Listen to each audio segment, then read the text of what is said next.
Yes, absent a swimming pool, the presence of a pool man would appear to be suspicious. But, madam, who is the real victim here?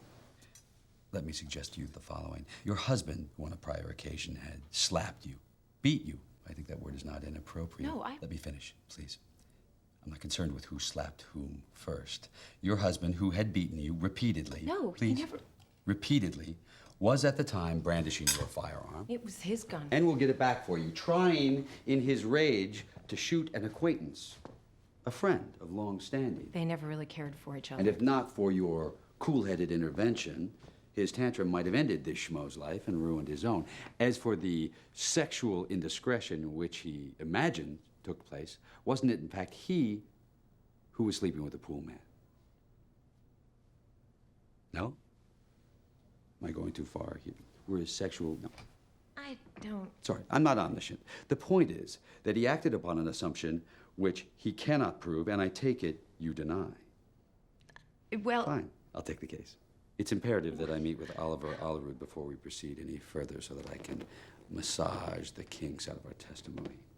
Do you really think we could put all this across? The truth is so self-evident to me, Mrs. Donnelly, that I'm sure that I'll be able to make it equally as transparent to any jury. Should your husband decide to take it that far, we'll need to caucus again to draw up a picture of your husband's net worth, a map of enemy territory, so to speak. You said that he's a television producer? He has a soap opera, The Sands of Time. It's a silly show. Well, it'll be yours soon. Thank you very much. Oh, okay. Thank you, Yeah. Mr. Massey. Bye-bye. Still, you have to admire him for taking those pictures. Now, Mrs. Gutman, you testified that you were your husband's sexual slave for 36 years during your marriage. Except for 2 years when he was in the Navy in Southeast Asia.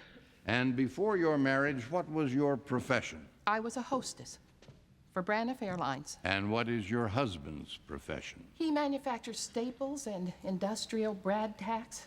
He's very successful. How would you describe your husband's sexual proclivities? Well, at first he was a very gentle and tender lover. But then he became more and more fixated on toys and machinery and devices of various I can't help it. You don't decide to become bored. It just happens. You're just looking for trouble. It's a midlife crisis. Look, get yourself a new car. I have a new car. I have 2 new cars. I have a tab at the Mercedes dealership. Torn the house down twice.